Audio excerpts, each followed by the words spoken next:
ପଞ୍ଚଦଶ କାହାଣୀ। ରାଜା ପୂର୍ବପରି ବେତାଳକୁ ସିଂସପା ବୃକ୍ଷରୁ ଆଣି ନିଜର ସ୍କନ୍ଦ ଦେଶରେ ସ୍ଥାପନ କଲେ ଓ ଗନ୍ତବ୍ୟ ପଥରେ ଅଗ୍ରସର ହେଲେ। ବେତାଳ ରାଜାଙ୍କୁ ଗଳ୍ପଟିଏ କହିବାକୁ ଲାଗିଲା।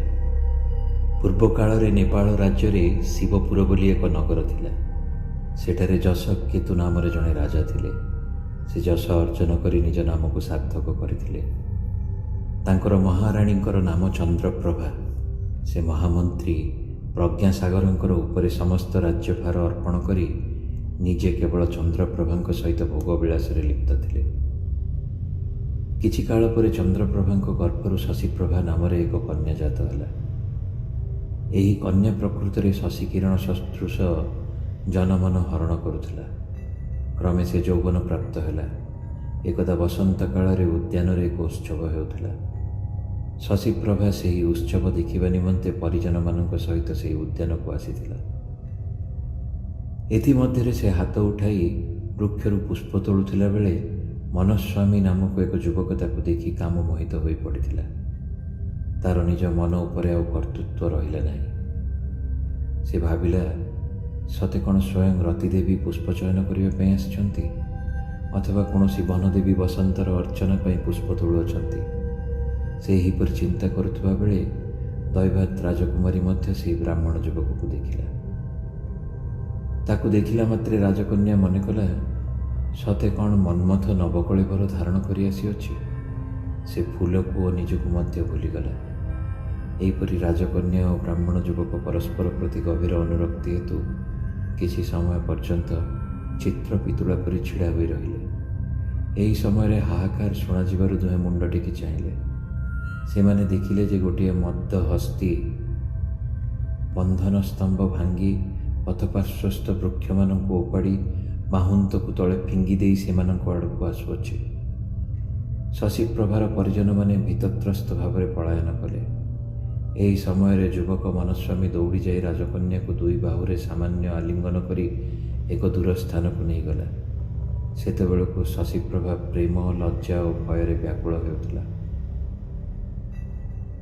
ଅନନ୍ତର ସେ କୌଣସି ପ୍ରକାରେ ନିଜର ଅନୁଚରମାନଙ୍କୁ ନିକଟକୁ ଗଲା ଓ ସେହି ଯୁବକର ପ୍ରେମପୂର୍ଣ୍ଣ ନୟନରେ ଚାହିଁ ଚାହିଁ କାମାନଳରେ ଦଗ୍ଧୀଭୂତ ହୋଇ ଅତି ଶୀଘ୍ର ରାଜପୁରୀକୁ ଚାଲିଗଲା। ରାଜକନ୍ୟା ଅନ୍ତଃପୁରକୁ ପ୍ରବେଶ କରିବାର ଦେଖି ଯୁବକ ଚିନ୍ତା କରିବାକୁ ଲାଗିଲା। ଏହା ଭଣେ ମାତ୍ର ବଞ୍ଚିପାରିବି ବୋଲି ଆଶା ଦେଖିପାରୁନାହିଁ। ଏଥିରୁ ଉଦ୍ଧାର ପାଇବା ନିମନ୍ତେ ଗୁଟିକା ସିଦ୍ଧ ଧୂର୍ତ୍ତଗୁରୁ ଶ୍ରୀମୂଳଦେବଙ୍କର ଆଶ୍ରୟ ନେବା ଛଡ଼ା ଅନ୍ୟ ଗତି ନାହିଁ। ଏହା ବିଚାରି ମନସ୍ୱାମୀ କୌଣସି ମତେ ସେ ଦିନଟି ଅତିବାହିତ କଲା। ପରଦିନ ପ୍ରାତଃ କାଳରେ ସେ ମୂଳଦେବଙ୍କ ପାଖକୁ ଯାଇ ଦେଖିଲା ଯେ ଗୁରୁଦେବ ତାଙ୍କର ଶଶୀ ନାମକ ମିତ୍ର ସହିତ ବସିଛନ୍ତି। ସେ ଗୁରୁଙ୍କୁ ପ୍ରଣାମ କରି ନିଜର ଅଭିପ୍ରାୟ ଜଣାଇଲା। ଗୁରୁ ମଧ୍ୟ ସାମାନ୍ୟ ହସି ଦେଇ ତାର ଅଭିଳାଷ ପୂର୍ଣ୍ଣ କରିବେ ବୋଲି ସମ୍ମତି ପ୍ରଦାନ କଲେ। ତହୁଁ ଗୁରୁ ମୂଳଦେବ ନିଜେ ଗୋଟିଏ ସିଦ୍ଧ ଗୋଟିକା ମୁଖରେ ପୂରାଇ ଏକ ବୃଦ୍ଧ ବ୍ରାହ୍ମଣ ରୂପ ଧରିଲେ। ଅନ୍ୟ ଗୋଟିଏ ଗୋଟିକା ମନସ୍ୱାମୀର ମୁଖରେ ଦେବାରୁ ସେ ଗୋଟିଏ ଅତି ସୁନ୍ଦରୀ ଯୁବତୀ ରୂପ ଧାରଣ କଲା। ତତ୍ପରେ ସେ ଏହି ଯୁବତୀ ସହ ରାଜସଭାକୁ ଯାଇ କହିଲେ, ହେ ରାଜନ, ମୋର ଗୋଟିଏ ପୁତ୍ର ଅଛି। ତା ସାଙ୍ଗରେ ବିବାହ ଦେବାକୁ ଏ କନ୍ୟାଟିକୁ ଆଣିଥିଲେ, କିନ୍ତୁ ମୋର ସେ ପୁତ୍ରଟି କେଉଁଆଡ଼େ ଚାଲିଯାଇଛି। ତାକୁ ଖୋଜିବା ପାଇଁ ମୁଁ ଯାଉଛି। ତାକୁ ଆଣି ଆସିବା ପର୍ଯ୍ୟନ୍ତ ଆପଣ ଏ କନ୍ୟାଟିର ଭାର ଗ୍ରହଣ କରନ୍ତୁ। ଆପଣ ସମସ୍ତଙ୍କର ରକ୍ଷକ ଓ ବିଶ୍ୱାସର ପାତ୍ର, ତେଣୁ ମୋର ଏ ଅନୁରୋଧ। ରାଜା ବ୍ରାହ୍ମଣର ଶାପ ଭୟରେ ଏହି ପ୍ରସ୍ତାବରେ ସ୍ୱୀକୃତ ହେଲେ ଏବଂ ସ୍ୱୀୟ କନ୍ୟା ଶଶୀପ୍ରଭାକୁ ଡକାଇ କହିଲେ, ବଶ୍ଚେ, ଏହି କନ୍ୟାଟିକୁ ତୋରି କକ୍ଷରେ ରଖିବୁ, ନିଜ ପାଖରେ ଶୁଆଇବୁ। ଶଶୀପ୍ରଭା ପିତାଙ୍କର ଆଦେଶରେ କନ୍ୟା ରୂପୀ ମନସ୍ୱାମୀକୁ ନିଜ କକ୍ଷକୁ ନେଇ ରଖିଲେ। ମୂଳଦେବ ଚାଲିଗଲେ।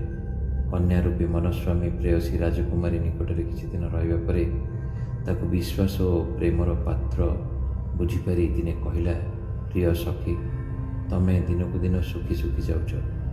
ତମ ଦେହ ପାଣ୍ଡୁର ଦିଶିଲାଣି। କ୍ଳାନ୍ତ ବିଚ୍ଛେଦ ଦୁଃଖରେ ତମେ ବ୍ୟାକୁଳ ଥିଲା ପରି ମନେ ହେଉଛି।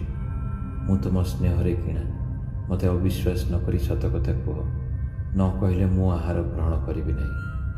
ଏହା ଶୁଣି ଶଶୀପ୍ରଭା ଦୀର୍ଘ ନିଶ୍ୱାସ ପକାଇ ଧୀରେ ଧୀରେ କହିଲା, ସଖୀ, ତମକୁ କିପରି ଅବିଶ୍ୱାସ କରିବି, କହୁଛି ଶୁଣ। ଥରେ ଉତ୍ସବ ଦେଖିବା ପାଇଁ ମୁଁ ଉଦ୍ୟାନକୁ ଯାଇଥିଲି। ସେଠାରେ ମୁଁ ଜଣେ ସୁଶ୍ରୀ ଯୁବକକୁ ଦେଖି କାମ ପୀଡ଼ା ଅନୁଭବ କଲି। ମୁଁ ମୁଗ୍ଧ ନୟନରେ ଚକର ପରି ତାଙ୍କର ମୁଖ ଚନ୍ଦ୍ରିକାକୁ ପାନ କରୁଥିଲା ବେଳେ ଅକସ୍ମାତ୍ ଏକ ମତ୍ତଗଜ ଭୀଷଣ ଗର୍ଜନ କରି ସେଠାରେ ଉପସ୍ଥିତ ହେଲା। ପରିଜନମାନେ ଭୟରେ ପଳାଇଗଲେ। ମୁଁ ଭୟ ବିହ୍ୱଳ ହୋଇ ପଡ଼ିଲି। ଏହି ସମୟରେ ସେ ବ୍ରାହ୍ମଣ ଯୁବକ ଦୁଇ ବାହୁରେ ମୋତେ ଦୂରକୁ ଟେକି ନେଇଗଲେ। ସେତିକି ବେଳୁ ମୁଁ କାମ ପୀଡ଼ାରେ ପୀଡ଼ିତ। କିଛି ସମୟ ପରେ ପରିଜନମାନେ ମୋତେ ଅନ୍ତଃପୁରକୁ ନେଇ ଆସିଲେ। ସେହି ଦିନଠାରୁ ମୁଁ ସର୍ବଦା ମୋର ପ୍ରାଣଦାତା ପ୍ରିୟଙ୍କ ପାଖରେ ଥିଲା ପରି ଦେଖୁଛି। ଶୟନରେ ଆଲିଙ୍ଗନ କଲା ପରି ମନେ କରୁଅଛି। ବେଶୀ କ'ଣ କହିବି, ସବୁବେଳେ ତାଙ୍କୁ ହିଁ ଝୁରି ଝୁରି କାଳହରଣ କରୁଛି। ପ୍ରିୟ ବିରହାଗ୍ନି ଦ୍ୱାରା ମୁଁ ଅନବରତ ଦଗ୍ଧ ହେଉଛି।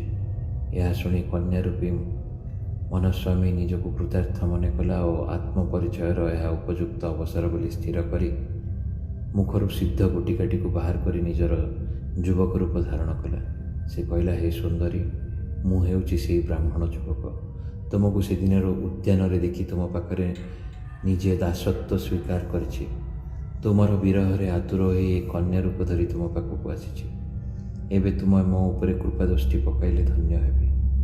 ରାଜକନ୍ୟା ନିଜର ପ୍ରିୟକୁ ପାଖରେ ଦେଖି ସ୍ନେହ, ବିସ୍ମୟ ଓ ଲଜ୍ଜାରେ କିଂକର୍ତ୍ତବ୍ୟ ବିମୂଢ଼ ହୋଇଗଲେ।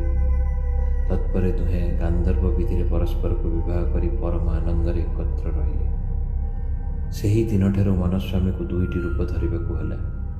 ଦିନବେଳେ ସେ ମୁଖରେ ଗୁଟିକା ରଖି ନାରୀ ରୂପ ଧାରଣ କରୁଥିଲା ଓ ରାତ୍ରିରେ ଗୁଟିକା ବାହାର କରି ଯୁବକ ରୂପରେ ରାଜକନ୍ୟା ସହ ବିହାର କରୁଥିଲା।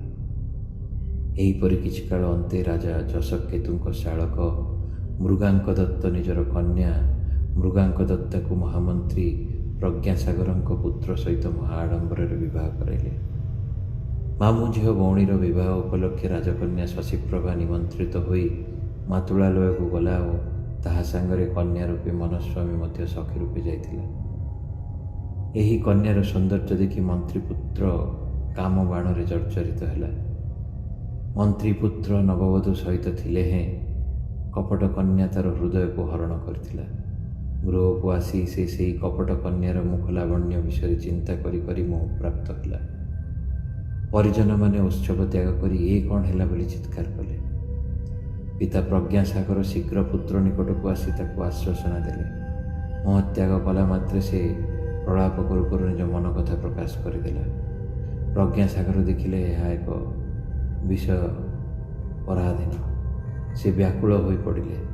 ରାଜା ମଧ୍ୟ ସମ୍ବାଦ ପାଇ ସେଠାରେ ଉପସ୍ଥିତ ହେଲେ। ରାଜା ଦେଖିଲେ ଯୁବକ କାମର ଅଷ୍ଟମ ଅବସ୍ଥା ମଧ୍ୟରୁ ସପ୍ତମ ଅର୍ଥାତ୍ ଉନ୍ମାଦ ଅବସ୍ଥାରେ ଉପସ୍ଥିତ। ଉକ୍ତ କନ୍ୟାକୁ ଲାଭ କରି ନ ପାରିଲେ ତାର ଅଷ୍ଟମ ଅବସ୍ଥା ଅର୍ଥାତ୍ ମୃତ୍ୟୁ ଘଟିବ। ସେ କହିଲେ, କନ୍ୟାଟିକୁ ବ୍ରାହ୍ମଣ ମୋ ପାଖରେ ରଖିଯାଇଛନ୍ତି, ତାକୁ କିପରି ଏହି ଯୁବକକୁ ଦେଇପାରିବି? ପୁଣି ଏହି କନ୍ୟା ବିନା ମନ୍ତ୍ରୀ ପୁତ୍ରର ମୃତ୍ୟୁ ହେବ। ସେ ମଲେ ତା ପିତା ପ୍ରଜ୍ଞାସାଗର ମଧ୍ୟ ବଞ୍ଚିପାରିବେ ନାହିଁ। ମନ୍ତ୍ରୀଙ୍କ ମୃତ୍ୟୁ ଘଟିଲେ ମୋର ରାଜ୍ୟ ଛାରଖାର ହୋଇଯିବ। ଏପରି ସ୍ଥଳରେ ମୋର ଉପାୟ କ'ଣ? ଏହା ଶୁଣି ଉପସ୍ଥିତ ପ୍ରଜାବର୍ଗ କହିଲେ, ମହାରାଜ, ପ୍ରଜାମାନଙ୍କର ଧର୍ମ ରକ୍ଷା କରିବା ହେଲା ରାଜାଙ୍କର ପରମ ଧର୍ମ। ପୁଣି ତାର ମୂଳ ହେଉଛି ମନ୍ତ୍ରଣା। ମନ୍ତ୍ରୀମାନଙ୍କର ସହ ମନ୍ତ୍ରଣା ହୋଇଥାଏ। ମନ୍ତ୍ରୀ ବିନଷ୍ଟ ହେଲେ ରାଜଧର୍ମ ରହିବ ନାହିଁ। ରାଜଧର୍ମ ନ ରହିଲେ ପ୍ରଜାମାନଙ୍କର ଧର୍ମ କାହୁଁ ରହିବ? ସପୁତ୍ର ବ୍ରାହ୍ମଣ ମନ୍ତ୍ରୀଙ୍କ ମରଣରେ ପାପ ହେବ। ତେଣୁ ଏହି ଭୀଷଣ ବିପ୍ଳବକୁ କୌଣସି ମତେ ପରିହାର କରିବା ଆବଶ୍ୟକ। ବ୍ରାହ୍ମଣ ଆପଣଙ୍କ ପାଖରେ ରଖିଯାଇଥିବା କନ୍ୟାଟିକୁ ମନ୍ତ୍ରୀ ପୁତ୍ରକୁ ପ୍ରଦାନ କରନ୍ତୁ। ବ୍ରାହ୍ମଣ ଯେତେବେଳେ ଆସିବ ସେତେବେଳେ ତାର ପ୍ରତିବିଧାନ ଦେଖିବାକୁ ହେବ। ପ୍ରଜାମାନଙ୍କ ପ୍ରସ୍ତାବ ଶୁଣି ରାଜା ଉକ୍ତ କପଟ କନ୍ୟାକୁ ମନ୍ତ୍ରୀ ପୁଅକୁ ଦେବା ପାଇଁ ସ୍ୱୀକୃତ ହେଲେ। ବିବାହ ଲଗ୍ନ ସ୍ଥିର କରାଯାଇ କନ୍ୟା ରୂପୀ ମନସ୍ୱାମୀ ରାଜାଙ୍କ ପାଖକୁ ଅଣାଯିବାରୁ ସେ କହିଲା, ମହାରାଜ, ଜଣକ ସହିତ ମୋର ବିବାହ ହେବ ବୋଲି ବ୍ରାହ୍ମଣ ମୋତେ ଆଣିଥିଲେ। ଏବେ ଆପଣ ମୋତେ ଅନ୍ୟ ଜଣକ ସହ ବିବାହ ଦେଉଛନ୍ତି। ହେଉ, ଆପଣ ରାଜା, ପାପ ପୁଣ୍ୟର ବିଚାର ଆପଣଙ୍କର କାର୍ଯ୍ୟ। କିନ୍ତୁ ମୁଁ ଏତିକି ମାତ୍ର ଚାହେଁ ଯେ ଯିଏ ମୋର ସ୍ୱାମୀ ହେବାକୁ ଯାଉଛନ୍ତି ସେ 6 ମାସ ଯାଏଁ ତୀର୍ଥ ଭ୍ରମଣ କରି ନ ଆସିବା ପର୍ଯ୍ୟନ୍ତ ମୋତେ ବଳପୂର୍ବକ ତାଙ୍କ ସହ ଏକ ଶଯ୍ୟାରେ ଶୋଇବାକୁ ଦିଆଯିବ ନାହିଁ। ସେପରି ହେଲେ ମୁଁ ଦନ୍ତରେ ନିଜ ଜିହ୍ୱାକୁ ଛେଦନ କରିଦେବି। ଏହା ଶୁଣି ରାଜା ମନ୍ତ୍ରୀ ପୁତ୍ରକୁ ପଚାରିବାରୁ ସେ କହିଲା, ହେଉ, ତାହା ହିଁ ହେବ। ବିବାହ ହେବା ପରେ ମୃଗାଙ୍କ ଦତ୍ତା ଓ କନ୍ୟା ରୂପୀ ମନସ୍ୱାମୀକୁ ଏକ ଗୃହରେ ରଖି ସେ ତୀର୍ଥଯାତ୍ରା ଉଦ୍ଦେଶ୍ୟରେ ବାହାରିଲା। ପ୍ରହରୀମାନେ ଗୃହକୁ ଜଗି ରହିଲେ। ମୃଗାଙ୍କ ଦତ୍ତା ଓ କପଟବଧୂ ଦୁହେଁ ଯାକ ସେହି ଗୃହରେ ରହି ଏକତ୍ର ଭୋଜନ ଓ ଏକତ୍ର ଶୟନ କରୁଥିଲେ। ଥରେ ପ୍ରହରୀମାନେ ବାହାରେ ଶୋଇପଡ଼ିବା ପରେ ମୃଗାଙ୍କ ଦତ୍ତା ଏକାନ୍ତରେ କହିଲା, ସଖୀ, ମୋତେ ନିଦ ହେଉନାହିଁ, ଗୋଟିଏ କଥା କୁହ। ଏହା ପୁଣି କପଟ ବଧୂରୂପୀ ମନସ୍ୱାମୀ କହିଲା, ପୂର୍ବ କାଳରେ ସୂର୍ଯ୍ୟବଂଶରେ ଇଲ ନାମରେ ଜଣେ ରାଜା ଥିଲେ। ପାର୍ବତୀଙ୍କ ଅଭିଶାପରେ ସ୍ତ୍ରୀତ୍ୱ ପ୍ରାପ୍ତ ହେଲେ। ତାଙ୍କର ରୂପ ଅତି ସୁନ୍ଦର ଥିଲା। ତାଙ୍କୁ ଦେଖି ନନ୍ଦନକାନନରେ ରହୁଥିବା ଚନ୍ଦ୍ରପୁତ୍ର ବୁଧ ତାଙ୍କ ପ୍ରତି କାମାସକ୍ତ ହେଲେ। ସେ ଦୁହିଁଙ୍କ ସଙ୍ଗମ ଫଳରେ ପୁରୁରବାଙ୍କ ଜନ୍ମ ହେଲା। ସଂକ୍ଷେପରେ ଏହି କଥାଟି କହି ସେ ଧୂର୍ତ୍ତ ପୁଣି କହିଲା, ସଖୀ, ଏହିପରି ଦେବତାଙ୍କର ଆଦେଶରେ ଓ ମନ୍ତ୍ର ବା ଔଷଧି ବଳରେ କେବେ କେବେ ସ୍ତ୍ରୀ ପୁରୁଷ ହୁଏ, କିମ୍ବା କେବେ ପୁରୁଷ ସ୍ତ୍ରୀ ହୁଏ। ତେଣୁ ଏହିପରି ବଡ଼ ବଡ଼ ଲୋକମାନଙ୍କର କାମଜନିତ ସଂଯୋଗ ଘଟିଥାଏ। ଏହା ଶୁଣି ମୃଗାଙ୍କ ଦତ୍ତା ସହବାସ ହେତୁ ବିଶ୍ୱାସରେ କହିଲା, ସଖୀ, ତୁମର ଏକଥା ଶୁଣି ମୋର ଶରୀର ରୋମାଞ୍ଚିତ ହେଉଛି, ମନରେ ବ୍ୟଥା ହେଉଅଛି। ଏପରି କାହିଁକି ହେଉଛି କୁହ। ତମ ସ୍ତ୍ରୀ ରୂପୀ ସେ ଯୁବକ କହିଲା, ହେ ସଖୀ, ଏ ହେଉଛି ତମର କାମ ବିକାରର ଚିହ୍ନ। ତୁମଠାରୁ ମୋର କିଛି ଲୁଚାଇବାର ନାହିଁ। ମୃଗାଙ୍କ ଦତ୍ତା ପୁଣି କହିଲା, ସଖୀ, ତମେ ମୋର ପ୍ରାଣ ସମାନ, ତମକୁ ନ କହି ରହିବି କିପରି? ଏଠାରେ କୌଣସି ପୁରୁଷର ପ୍ରବେଶ ପାଇଁ ଉପାୟ କରାଯାଇପାରେ କି? ତହୁ ଧୂର୍ତ୍ତ ଗୁରୁର ଶିଷ୍ୟ ମନସ୍ୱାମୀ କହିଲା, ଯଦି ତୁମର ଏପରି ଅଭିଳାଷ ଥାଏ ତେବେ କହୁଛି ଶୁଣ। ବିଷ୍ଣୁଙ୍କ ଠାରୁ ମୁଁ ଏକ ବର ପାଇଛି ଯେ ଇଚ୍ଛା ଅନୁସାରେ ମୁଁ ରାତ୍ରିରେ ପୁରୁଷ ହୋଇପାରିବି। ତେଣୁ ଆଜି ରାତିରେ ମୁଁ ତୁମ ସକାଶେ ପୁରୁଷ ହେଉଅଛି। ଏହା କହି ମନସ୍ୱାମୀ ମୁଖରୁ ଗୁଟିକା ବାହାର କରି ଗୋଟିଏ ଦିବ୍ୟ ସୁନ୍ଦର ପୁରୁଷ ହୋଇଗଲା। ତହୁଁ ଦୁହେଁ ତତ୍କାଳୋଚିତ ପ୍ରତିକ୍ରୀଡ଼ାରେ ରତ ହେଲେ। ସେହିଦିନଠାରୁ ସେ ମନସ୍ୱାମୀ ମନ୍ତ୍ରୀପୁତ୍ରର ଭାର୍ଯ୍ୟା ନିକଟରେ ଦିନରେ ନାରୀ ଓ ରାତ୍ରିରେ ପୁରୁଷ ରୂପରେ ରହି କିଛି କାଳ କଟାଇଲା। ମନ୍ତ୍ରୀପୁତ୍ର ତୀର୍ଥାଟନରୁ ଫେରିବାର ସମୟ ନିକଟ ହେବାର ଦେଖି ମନସ୍ୱାମୀ ତାର ଭାର୍ଯ୍ୟା ମୃଗାଙ୍କ ଦତ୍ତାକୁ ନେଇ କୁଆଡ଼େ ପଳାଇଲା। ତତ୍ପରେ ଏହି ସମ୍ବାଦ ପାଇ ମୂଳଦେବ ପୁନରାୟ ବୃଦ୍ଧ ବ୍ରାହ୍ମଣ ରୂପରେ ଉକ୍ତ ଶଶୀ ନାମର ମିତ୍ରକୁ ସାଙ୍ଗରେ ଘେନି ରାଜା ଯଶକେତୁଙ୍କ ନିକଟରେ ପହଞ୍ଚିଲା। ସେ କହିଲା, ମହାରାଜ, ମୁଁ ମୋର ଏହି ପୁତ୍ରକୁ ଖୋଜି ନେଇ ଆସିଛି। ଏବେ ମୋର ପୁତ୍ରବଧୂକୁ ଦିଅନ୍ତୁ। ତହୁଁ ରାଜା ନିଜ ମନ୍ତ୍ରୀମାନଙ୍କର ସହ ପରାମର୍ଶ କରି ବ୍ରାହ୍ମଣର ଶାପ ଭୟରେ କହିଲେ, ହେ ବ୍ରାହ୍ମଣ, ତୁମର ପୁତ୍ରବଧୂ କୁଆଡ଼େ ଗଲା ଜଣା ନାହିଁ। ମୋତେ କ୍ଷମା କର। ତମର ପୁତ୍ର ନିମନ୍ତେ ମୁଁ ମୋର ନିଜର କନ୍ୟାକୁ ଅର୍ପଣ କରୁଛି। ବ୍ରାହ୍ମଣ କ୍ରୋଧ ପ୍ରକାଶ କରିବାରୁ ରାଜା ବହୁ ଅନୁନୟ ବିନୟ କରି ବ୍ରାହ୍ମଣକୁ ସନ୍ତୁଷ୍ଟ କଲେ ଓ ତାର ପୁତ୍ର ବୋଲି ପରିଚୟ ଦେଉଥିବା ଶଶୀ ହସ୍ତରେ ଆପଣାର କନ୍ୟା ଶଶୀପ୍ରଭାକୁ ଅର୍ପଣ କଲେ। ଏହିପରି ଧୂର୍ତ୍ତ ମୂଳଦେବ ପୁତ୍ର ଓ ପୁତ୍ରବଧୂ ରୂପେ ଶଶୀ ଓ ଶଶୀପ୍ରଭାକୁ ନିଜ ଘରକୁ ନେଇଗଲା। ଏହାପରେ ମନସ୍ୱାମୀ ଉପସ୍ଥିତ ହେବାରୁ ମୂଳଦେବ ଆଗରେ ତାର ଶଶୀ ସହିତ ଘୋର କଳହ ହେଲା। ମନସ୍ୱାମୀ କହିଲା, ଏ ଶଶୀପ୍ରଭା ମୋର ପ୍ରାପ୍ୟ। ଗୁରୁଙ୍କ ଅନୁଗ୍ରହରୁ ମୁଁ ତାକୁ ପ୍ରଥମେ ଗନ୍ଧର୍ବ ରୀତିରେ ବିବାହ କରିଥିଲି। ଶଶୀ ପ୍ରତିବାଦ କରି କହିଲା, ରେ ମୂର୍ଖ, ତାର ତୁ କ'ଣ ହେଉ? ସେ ହେଉଛି ମୋର ପତ୍ନୀ। ତାର ପିତା ରାଜା ଯଶକେତୁ ଅଗ୍ନି ସାକ୍ଷୀ କରି ତାକୁ ମୋତେ ସମର୍ପଣ କରିଛନ୍ତି। ଏହିପରି ଦୁହିଁଙ୍କର କଳହ ଚାଲିଲା, କିଛି ସିଦ୍ଧାନ୍ତ ହୋଇପାରିଲା ନାହିଁ। ବେତାଳ ଗଳ୍ପଟି ସାରି କହି ପଚାରିଲା, ହେ ରାଜନ, ଏବେ କୁହ, ଶଶୀପ୍ରଭା କାହାର ପତ୍ନୀ ହେବା ଉଚିତ? ରାଜା ଉତ୍ତର ଦେଲେ, ମୋ ମତରେ ସେ ହେଉଛି ଶଶୀର ନ୍ୟାୟସଙ୍ଗତ ପତ୍ନୀ। କାରଣ ସର୍ବଜନ ସମକ୍ଷରେ ଅଗ୍ନି ସାକ୍ଷୀ ରଖି ତାର ପିତା ତାକୁ ଶଶୀକୁ ସମର୍ପଣ କରିଛନ୍ତି। ମନସ୍ୱାମୀ ଚୌର୍ଯ୍ୟବୃତ୍ତି ଅବଲମ୍ବନ କରି ଗାନ୍ଧର୍ବ ରୀତିରେ ବିବାହ କରିଥିଲା। ଚୋର ଚୌର୍ଯ୍ୟବୃତ୍ତି ଦ୍ୱାରା ଅପରର ଧନ ଅପହରଣ କଲେ ତାହା ଉପରେ ଚୋରର ନ୍ୟାୟସଙ୍ଗତ ଅଧିକାର ହୁଏ ନାହିଁ। ରାଜାଙ୍କର ଏହି ଉତ୍ତର ଶୁଣି ବେତାଳ ତାଙ୍କ ସ୍କନ୍ଧରୁ ଓହ୍ଲାଇ ନିଜର ବାସସ୍ଥଳୀକୁ ଚାଲିଗଲା।